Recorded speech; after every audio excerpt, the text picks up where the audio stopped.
एक गुरु और शिष्य जंगल से होते हुए अपने गांव जा रहे होते हैं। अंधेरा काफी हो चुका था।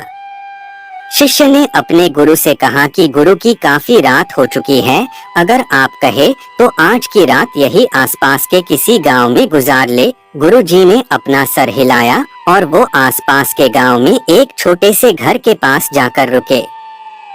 अब जैसे ही वहां गए तो गुरुजी के शिष्य ने दरवाजा ठकठकाया। उस घर से एक गरीब आदमी बाहर आया तो गुरुजी ने बोला, हम अपने गांव जा रहे थे, लेकिन काफी रात होने के वजह से हमने इसी गांव में रुकने को सोचा।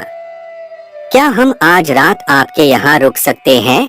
गरीब आदमी बोला, हाँ क्यों नहीं, आप दोनों अंदर आ जाइए। अब जैसे ही गुरुजी अंदर गए उन्होंने देखा कि उस आदमी के घर में बहुत ज्यादा गरीबी थी। गुरुजी ने उससे पूछा कि आप काम क्या करते हो? वह गरीब आदमी बोला कि मेरे पास बहुत सारी जमीन है। तो गुरुजी ने बोला, अगर तुम्हारे पास बहुत सारी जमीन है तो इस तरह से क्यों रह रहे हो? वह आदमी बोला, यह किसी काम की नहीं है। गांव वाले बोलते हैं कि ये बंजर जमीन है, यहाँ पर कुछ भी नहीं उगाई जा सकती है और वहाँ फसल उगाना बहुत बड़ी बेवकूफी है। गुरुजी ने बोला कि तुम्हारा गुजारा कैसे होता है? उसने बोला कि मेरे पास एक भैंस है जिससे मेरा पूरा घर चलता है। ये सुनने के बाद गुरुजी सो जाते हैं और रात में जब सब लोग सो रहे होते हैं तब गुरुजी अपने शिष्य को उठाते हैं और उस गरीब आदमी की भैंस लेकर अपने गांव चले जाते हैं।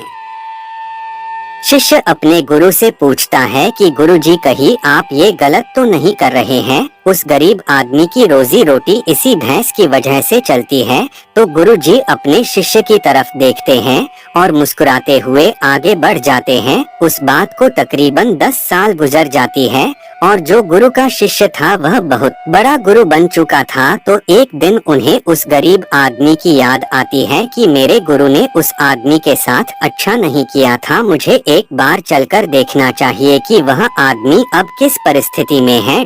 वह शिष्य उस गांव की तरफ जाता है और वहां जैसे ही पहुंचता है तो वह देखता है कि जहां पर उस गरीब आदमी का झोपड़ा था वहां पर एक बड़ा ही आलीशान महल बन चुका था और उस झोपड़ी के बाहर जो बंजर जमीन थी उस पर फल और फूलों के बगीचे थे। तभी उधर से उस घर का मालिक आता है।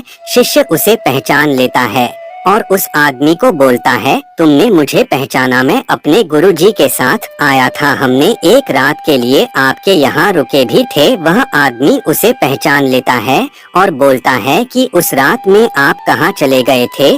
और उस रात के बाद ही मेरी भैंस कहीं चली गई थी, मेरे पास कोई रास्ता नहीं था, तो मैंने अपने जमीन पर मेहनत की और फसल निकल आई और आज मैं इस गांव का सबसे बड़ा और सबसे अमीर आदमी बन चुका हूँ। ये सुनने के बाद शिष्य के आंखों में अपने गुरुजी के लिए आंसू आ गए और उसे ये बात अब समझ आई और वो रोने लगा।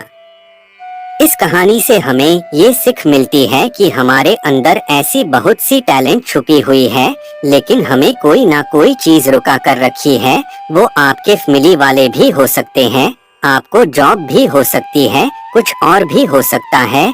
देखिए, आपके पास भी तो भैंस की जैसी कोई दूसरी चीज तो नहीं है जिसने आपको आगे बढ़ने से रोक कर रखा है।